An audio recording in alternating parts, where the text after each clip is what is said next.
And the duck pond in Trempealeau has spent much of the spring under renovation. As crews dredged the pond, they discovered some precious artifacts from nearly 1,000 years ago.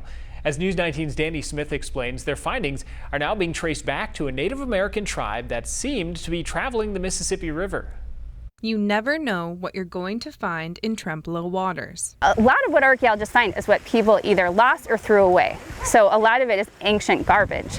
This land was once used by fur trappers and traders in the early 1800s. But before that, there's a long history of human occupation here, going back to when the first people come about 13,000 years ago. It just shows you just how old Trempealeau is. Long before the people populated Trempealeau, the Native Americans were there. Recent renovation of the duck pond in Trempealeau helped the community discover more about the people that once lived there. We knew there was kind of little bits here and there, but it wasn't until we started doing large-scale excavations that we really put it all together.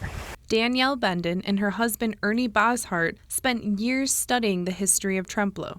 So when workers came across artifacts while dredging the duck pond, they knew who to call. We kind of keyed in on this particular period of time because it's so unique. You have non-local Native people coming so far away and setting up a community. Their team traced these arrowheads, spears, and knives to a Native American tribe that originated hundreds of miles away. A group of people about 1,000 years ago that archaeologists call Mississippians, Native Americans, left their homeland of Cahokia, which is a site near St. Louis, Missouri, and they paddled 500 river miles up the Mississippi to set up a community in Trempealeau. And we've been trying to understand why and what were they doing here and how long were they here. Danielle says even the smallest pieces of history have something to say. We might be able to say, hey, somebody was living here, or somebody had a campfire here, or somebody was making stone tools here.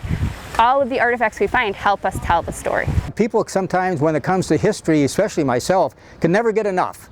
That's part of our past, which we want to preserve. That's what's paramount. Digging up the past in Trempealeau, Danny Smith, News 19.